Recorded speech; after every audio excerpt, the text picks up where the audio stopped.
ETF index mutual funds నేర్చుకుని stock మార్కెట్లో రాణించాలనుకుంటున్నారా? వెంటనే ఈ నెంబర్కి కాల్ చేయండి.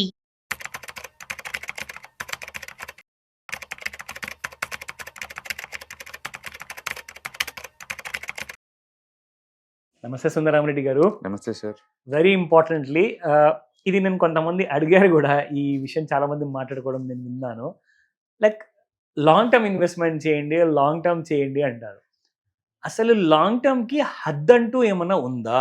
అంటే లేదంటే దానికి ఒక నంబర్ అనే మనం చెప్పచ్చా? అంటే 5 years లాగా, 10 years అనుకోండి, maybe 20. But how long is really long term? అంటే ఎంత ఎక్కువ కాలం పెడితే దాన్ని లాంగ్ టర్మ్ అంటారు. ఎందుకంటే కొంతమందికి 1 year లాంగ్ టర్మ్ అవ్వచ్చు, బట్ మిగతా మందికి 40 సంవత్సరాలు కావచ్చు. సో దీన్ని ఎలా అండర్స్టాండ్ చేసుకోవాలంటారు?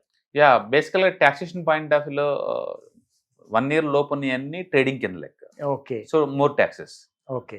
మోర్ దెన్ 1 year అన్ని ఇన్వెస్ట్మెంట్స్ కింద లెక్క. అవన్నీ లాంగ్ టర్మ్. అందుకే LTCG. Long term capital gain tax వాళ్ళకి. సో ఇది ఎంత ఉంటే లాంగ్ అంటే మీరు తీసుకున్న ఎసెట్ క్లాస్ ని బట్టి. సపోజ్ నేను ఈక్విటీ తీసుకున్నాను, అందులో లార్జ్ క్యాప్ లో ఉందనుకోండి. లార్జ్ క్యాప్ లో ఉంటే నీకు లాంగ్ టర్మ్ లో ఉండాలి అనుకుంటే మినిమం 5 years ఉండాలి. ఎవరు చెప్పారు 5 years ఉంటే నీకు గిట్టుబాటు అవుతుందంటే? వాల్యూ మ్యాట్రిక్స్ వాళ్ళు రీసెంట్ గా వాళ్ళు రీసెర్చ్ రిపోర్ట్ జనరేట్ చేశారండి. 20 years పాయింట్ ఆఫ్ తీసుకున్నారు మొత్తం ఇండియన్ మార్కెట్ ని.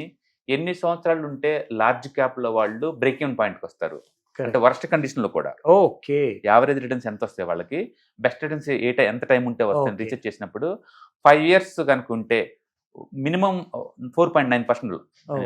5 years దాటి ఉంటే నీకు అసలు లాస్ అనే కాన్సెప్ట్ లేదు. వాళ్ళు తీసుకున్న డిఫరెన్స్ ఇండెక్స్ లో డైరెక్ట్ గా. ఓకే. అంటే మీరు large cap index, large cap top 100 లో కనుక ఇన్వెస్ట్ చేస్తే మోర్ దెన్ 5 years ఉంటే అసలు మీరు లాస్ అయ్యే కాన్సెప్టే లేదు ఇంకా. అందుకని మినిమం ఇన్వెస్ట్మెంట్ లార్జ్ క్యాప్స్ కి ఎంత అంటే 5 years.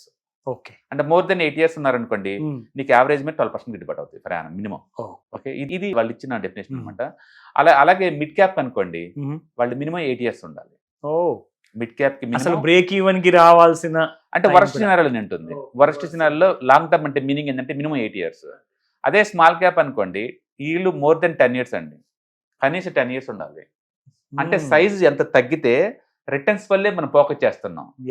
కానీ వరస్ట్ సినారియోలో బ్రేక్ ఈవెన్ ఎక్కడ దొరుకుతుంది అంటే ఎక్కువ టైం ఉంటే. అందుకని స్మాల్ క్యాప్ లో పెట్టే వాళ్ళు మోర్ దెన్ 10 years పెడితే లాస్ అనే కాన్సెప్టే లేదు.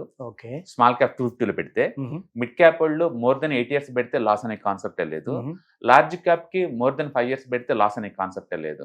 అందుకని లాంగ్ టర్మ్ పెడితే మీకు అమౌంట్ వచ్చింది అని చెప్తే మీనింగ్ ఏంటంటే, అది స్మాల్ క్యాప్లో అయితే మినిమం 10 years, లార్జ్ క్యాప్ అయితే మినిమం 5 years అనమాట. ఇది వాల్యూ మ్యాట్రిక్స్ వాళ్ళు చేసిన రీసెర్చ్ రిపోర్ట్స్ అనమాట. సో యాసెట్ క్లాస్ ప్రకారంగా డిఫైన్ చేసుకోవాలి. సో ఇక్కడ దాని మీనింగ్ ఏంటంటే, లార్జ్ క్యాప్ లో స్టెబిలిటీ ఎక్కువ ఉంటుంది, డ్రాడౌన్స్ తక్కువ ఉంటాయి, క్విక్ గా రికవర్ అవుతుంది అనమాట. బట్ ఎక్కువ రిటర్న్స్ మాత్రం ఈ డేటా ప్రకారం వస్తుంది మిడ్ అండ్ స్మాల్ లోనే, అందులో డౌట్ లేదు. కానీ రిటర్న్స్ ఒకటే ముఖ్యం కాదు, డ్రాడౌన్స్ వస్తే గనక రికవరీకి ఎంత టైం పట్టింది అనేది ఇంపార్టెంట్. అది చాలా చాలా ఇంపార్టెంట్. కాబట్టి ఎవరైనా ప్లాన్ చేసుకుంటే లాంగ్ టర్మ్ అంటే ఇక్కడ మినిమం ఏంటంటే, ఎంత ఎక్కువ లాంగ్ ఉంటే అంత రిస్క్ తగ్గిపోతుంది. యాక్చువల్గా మీరు 20-30 years ఉండాలంటే బెస్ట్ టైం ఈ రోజు మార్కెట్లో. మీరు ఆల్ టైమ్ హైలో ఎంటర్ అవ్వండి, ఆల్ టైమ్ లోలో ఎంటర్ అవ్వండి, మీ తేడా రాదు. ఎందుకంటే మన ఎస్ఐపిలో గ్యాదర్ చేసుకుంటున్నాం యూనిట్స్ ని, అన్ని బ్యాలెన్స్ అయిపోతాయి, యావరేజ్ చాలా బాగా వస్తుంది. అవును. అది ఎంత కాలం ఉంటే బెటర్ అనేది ఇదనమాట. లార్జ్ క్యాప్ అయితే మినిమం 5, మిడ్ క్యాప్ అయితే మినిమం 8, అండ్ స్మాల్ క్యాప్స్ కి అయితే మినిమం 10 years కనుక దాటిస్తే లాస్ అనే కాన్సెప్టే లేదు. ఇక్కడ డేటా తీసుకుంది ఓన్లీ ఇండెక్స్ లో, పర్టికులర్ మ్యూచువల్ ఫండ్స్ కాదు, టోటల్ ఇండెక్స్ తీసుకున్నారు. కాబట్టి ఎంత కాలం మార్కెట్ లో ఉండగలిగితే అన్ని ఎస్ఐపీలు చేయగలిగితే నీకు అంత బెనిఫిట్ వస్తుంది. మీరు రూల్ ఎలా పెట్టుకోవాలంటే, మార్కెట్ ఆల్ టైమ్ హైలో ఉంటేనే బయటకు వెళ్దాం, ఒకవేళ ఎసెట్ లోంచి బయటకు వెళ్దాం అనుకుంటే అలా పెట్టుకోవాల్సి ఉంటుంది. ఎందుకంటే నిరంతరం మార్కెట్ డౌన్ అప్పటికల్ 20% షేక్ అవుతా ఉంటుంది. కాబట్టి కింద పడ్డప్పుడు కాకుండా పై పోయినప్పుడు కనుక పోతే కనుక రిటర్న్స్ వస్తాయి. అయితే ఇప్పుడు small cap more than 10 years అయితే కింద పడినంత బయటకు వచ్చినా సరే still you made the money minimum. Very good. Positive returns. Very good, wonderful. అది సో సెక్టర్ వైజ్ గా, ఎందుకంటే ఇది ట్రైడ్ అండ్ టెస్టెడ్ ఫార్ములా కాబట్టి వాళ్ళ రీసెర్చ్ రిపోర్ట్ లో తేలింది ఇది. సో కాబట్టి like you got a clearer picture now that మీరు ఏం చేస్తారంటే జనరల్ గా లైక్ ఒక లాంటి kind of mixture of all 3 పెడతారు.